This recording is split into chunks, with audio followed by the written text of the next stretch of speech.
ओम गणसाय नमः।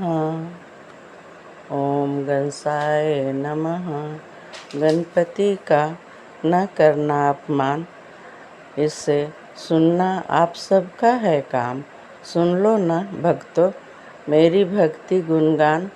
परिवार तुम्हारे जीवन में बहुत ही खूबसूरत पल आने वाला है, बहुत ही खूबसूरत पल आ रही है, बहुत खुशहाल रहने वाले हो।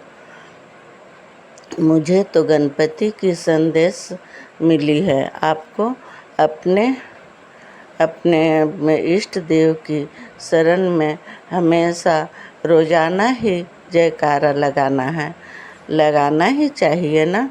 और आप सब तो लगाते ही हो। ऐसा गणपति ने कहा कि मेरे भक्त बहुत ही अच्छे हैं, हमेशा ही पूजा पाठ में ध्यान रहता है, इसलिए किसी की बताई हुई बात बकवास लगती है, पर मानो कि मेरी आवाज़ पर विश्वास ही करनी है।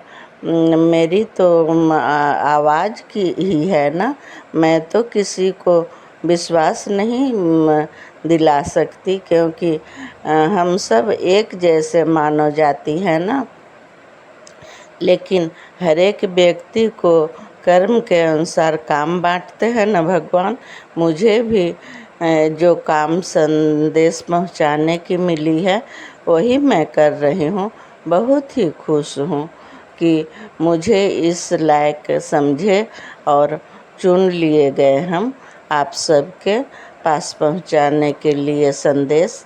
मैं तो कोई गायक नहीं हूँ, न प्रवचन करता हूँ। जो आप मैं हूँ वो आप हैं, वही मैं हूँ। कि इसलिए इसी प्रकार से भक्ति करूँ, मुझे ही यही आदेश है कि मैं इसी प्रकार से भक्ति करूँ। भक्ति गुणगान जरूरी है। गुनगुनाने से ही भाव प्रकट होता है ना। किसी भगवान को गुनगुना के ही हम सब उनकी प्रार्थना का अधिकारी हो सकते हैं, प्रार्थना कर सकते हैं। सभी को रामायण गीता का पाठ करता है, सबको ही करता है। सभी में जो है अलग अलग सुर ताल या ढंग होती है, अलग अलग सबकी होती है, पर रामायण गीता में जो वर्णन है, लिखा हुआ है, वो तो एक ही होता है ना। हर एक भगवान का सभी देव देवी की चालीसा अलग अलग होती है। तो जिसको जो चालीसा का पाठ करना है, भगवान गणपति किसी व्यक्ति के माध्यम से ही बनाते हैं ना, कि किसे कौन चालीसा पढ़ना है, इस समय किस चालीसा, क्या ग्रंथ से, क्या रामायण पाठ से सफलता मिलेगी, उसे किसी व्यक्ति के माध्यम से ही उसे पहुंचाया जाता है उसके पास। और प्राप्ति होगी तो हम सब भगवान गणपति ही मुझे इस लायक समझे ना। किस भेष में मिल जाएंगे भगवान। पर मैं तो पिछले जो मेरी वीडियो थी बजरंग बली की, संदेश में बताई थी ना कि मैं बजरंग बली से सेवक बनने के लिए आग्रह की थी। बना दो ना, मैं भी सेवा करना चाहती हूँ बजरंग बली। तो गणपति जी की मदद से संदेश मिली कि पैसा से, शरीर से ही मदद नहीं होता है।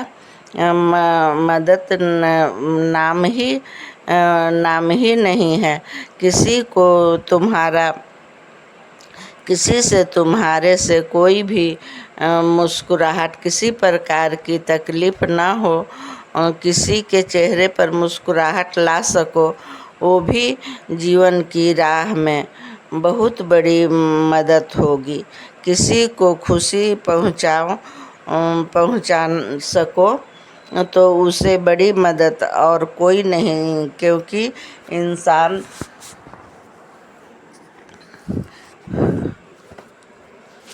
क्योंकि इंसान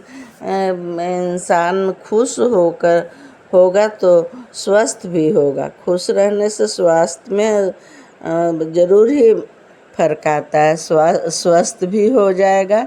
स्वस्थ रहने से सभी काम में मन लगेगा। मेरी संदेश से ज़रूर ही खुशी की प्राप्ति होगी। भक्ति मार्ग पर चलने से हार नहीं होगी, ऐसा गणपति का कहना है। मुझे अभी मार्गदर्शन मिली है तो ही मैं भक्ति गुणगान से आप सबको दर्शन करा पा रही हूँ। मुझे तो यही संदेश मिली है कि मैं ही भक्ति गुणगान हूँ। भगवान बोल रहे हैं, मैं ही भक्ति गुणगान हूँ। मेरी दर्शन मात्र से सभी को लाभ होगा। तुम मेरे भक्तों को नहीं जानती, मुझे ही डांट मिला। मैं तो जानता हूँ ना अपने भक्तों को। मेरी जो काम है, तुम्हारी जो काम है वो तुम करो। तुम्हें जितना आदेश, जितना आज्ञा है उतना ही कर लो और सब भक्तों पर ही छोड़ देना।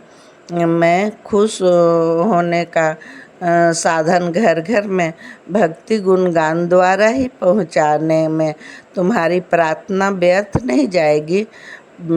तुम जो सभी की खुशी मांग रही हो वो मैं घर घर में खुशी भक्ति गुणगान द्वारा ही पहुँचा दूँगा। तुम्हारी कभी हार नहीं होगी, व्यर्थ नहीं जाने दूँगा। देखना जो भी मांगा अब नहीं है दूर, सभी भक्ति गुणगान से ही मैं पहुँचा दूँगा। तुम्हारी एक भी प्रार्थना व्यर्थ नहीं जाएगी। भक्त बहुत ही खुश होंगे। देखो उनको कितना लाभ पहुँचता है। भक्ति गुणगान परिवार को ही आशीर्वाद मिलेगी भरपूर। अब खुश रहो, मुस्कुराओ। मेरा इतनी छोटी सी काम मिली है, आप सबको दर्शन से लाभ पहुँचाएं और काम मिली है आप सबको दर्शन से लाभ खुशी से पहुँचाना। लाइक सब्सक्राइब करके बताना, मुझे अच्छा सेवक बनाना, खुश रहना। भक्तों खुशी से मेरी जो है प्रार्थना वो स्वीकार करे भगवान। ऐसा आप सबको भी प्रार्थना करना है। इससे मुझे ही आपके साथ साथ मुझे भी सफलता मिलेगी। कोटि कोटि प्रणाम गणपति, कोटि कोटि प्रणाम।